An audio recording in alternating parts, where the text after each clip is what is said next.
Umaga po.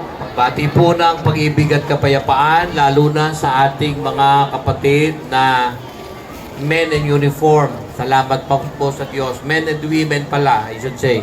Magandang umaga din po sa mga taga-barangay Ayala. Salamat sa ating butihing punong barangay.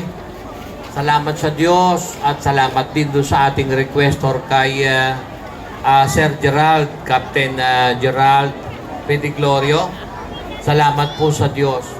Ang amin po, munting grupo, ang LCGI, na nasa pangunguna po ng aming overall servant, si Kuya Daniel Razon. Napapanood nyo naman siguro siyang madala sa mga media, ay nag-o-offer ng aming maliit na magagawa, tulong sa ating mga kapwa-tao, lalo na particular dito po sa inyong lugar sa Pampanga. Kaya ibig din nating magpugay sa Regional Director ng Pampanga RPO, di PPO ng Pampanga na nakasasakop dito sa Magalang, of course sa COP. At sa inyong mga training officers, I was advised na ang inyong palang grupo ay under ng training dito sa inyong lugar. Salamat po sa Diyos. At parang additional information lang naman para maintindihan nyo po at huwag nyo po kaming mapagkamalian.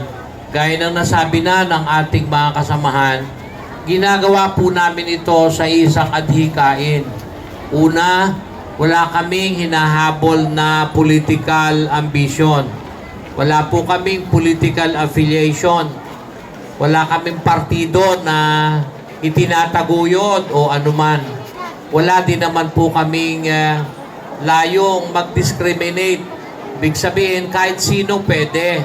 Anuman ang inyong relihiyon, anuman ang inyong paniniwala, wala po tayong pag-uusapan doon. Ang aming pag-uusapan, una, salamat sa Diyos, salamat sa inyo, na nabibigyan nyo kami ng pagkakataon na magawa namin yung aming vow, yung aming pangako. Hindi lang pangako sa tao, kundi pangako sa Diyos. Na ang sabi ng Diyos na may likha, gumawa ng mabuti sa lahat, lalo na sa mga kasambahay sa pananampalataya. Kailangan talaga natin yung ganitong espiritu o diwa. Thank you for watching. Don't forget to CSR, comment, share, and react.